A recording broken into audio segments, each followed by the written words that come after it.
Well, and then the character that Nan meets, I'm going to say Walter, that's not his name. Walker. Walker. A lot of people call him Walter. Walker seemed like a really nice guy too, but you put in a fake resume of what his life would have been like as a CIA agent and saying their paths might have crossed. Where did you get CIA tidbits? Oh, well, that's sort of interesting, actually. It's a combination of an incident that actually happened, and the fact that my ex-husband is someone who was a scholar of, he was in literature, was a scholar of espionage fiction. Oh. And he knows a lot about it, and he very kindly was an endless source of information for me and gave me things to read.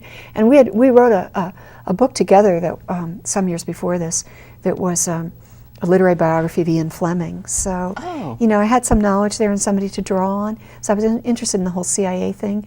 But also, there was a case involving a woman named Elizabeth Morgan, who was a doctor, I think this was about 20 years ago, who became convinced that her ex-husband was sexually abusing their daughter, who was only 2 or 3. And so she just didn't return her for a custody visit one day, gave her to her parents, and her father was a retired CIA agent. Oh, my. So the grandparents took the child and went to New Zealand, where there was no extradition, and kept her. And then Elizabeth Morgan was jailed for contempt for not revealing the whereabouts of her daughter. Wow, so a lot of that translates to the novel. I thought this was so heroic. I remember her being quoted in an interview as saying something like, it's only 15 more years until, I forget the child's name, Hillary maybe? Let's say Hillary. Yep. Until Hillary turns 18. She was in jail at this time, the mother. She said, I can hold out until then. Wow. Now, in the end, she didn't have to. I think she spent like 2 years in jail, I believe. Wow. So I was interested in, you know, what would make a mother do this. And part of my thinking about Alex, the daughter in my novel, was about, she's trying to do the thing that she feels will now help her daughter the most, having, as she sees it, put her in such jeopardy, unintentionally, but still. I think any mother out there understands that you feel the buck stops with you, ultimately, if something bad happens to your child. So she wants now to do what she thinks is the best thing, which is to establish a safe context for Jane with Nan, best she can do, and then get out of her daughter's life, unless or until she can make a positive contribution. The mother, again. I'm sorry, This is we got Alex, the grandmother, the little girl's mother, and the child, and I was thinking when you said the mother, so you it's meant 3 layers Nan. of, and the she in the year she disappeared, Right. in a way refers to all 3 of them. That's what they all disappear in different ways. Isn't that interesting? I thought, at first time I read it, that it was Nan disappearing with the child. Then I thought, oh, it's the child disappearing, and now you're telling me it's... And really, Alex Alex disappears, certainly disappearing. to Nan's consternation. Yep. And then Nan herself, as the novel progresses and she goes through, and I did torture her a tremendous amount in this novel. I really probably came up with too many things. Nude modeling was probably put it over the top. And I have to say, I'm ashamed to say I didn't do personal research, but I really should have, but I didn't have the nerve. I can see that too. But the old Nan disappears. Yes. In the course of having to rise to challenge after challenge. And to put herself second to the child's safety. I mean, I think and this is her first time of doing that, really. She'd always taken care of number 1. And I was interested, as a woman in her 60s myself now, but even before that, because I always like to plan ahead, I was interested in the idea that you can change and grow in your 60s and in your 70s and beyond. And I hope I live to experience that. Yes, yes. I really think this is a book people will enjoy. I think it'd be a great book to give as a Christmas gift. And I'm just thinking, you read so many books. You've mentioned a couple here, and I just want to get to the fact that you, this is one I say from the Boston Globe from October, where you'd written book reviews for, this is the Anne Enright, is this the Gathering that you mentioned earlier? This is a collection of short stories that came out a year after. But there were several people in here that you called the Commonwealth writers, Kate Atkinson, Rachel Cusk, Helen Dunsmore. Do you read all these people in order to write the one review? No, I'm already reading them for love.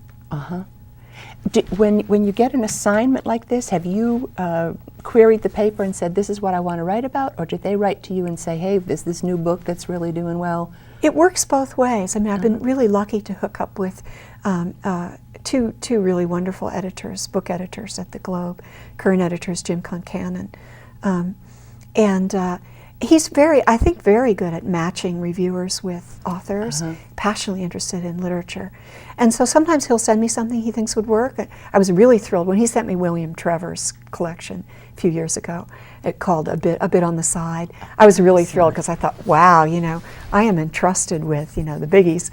But also somewhat lesser known writers. And sometimes I'll just email Jim and say, do you have anything for me? I have a week or two and I'd love to spend it that way. I just recently did that, and he's going to look around and send me something. So, do you write for the Times, the New York Times? I have in the past, not too recently, and also for Plowshares and for the Providence Journal. And I love reviewing. I keep meaning to try to maybe drum up business in a few other places because it's a great experience for me. It's a wonderful way to read. You really read very deeply, and so that's good for my own work. And do you mark up the book as you read? I mean, I've only done a few of recommending books to read, not really analyzing them, but I find I have to mark the pages because I know I'm going to want to go back and find that quote. Yeah.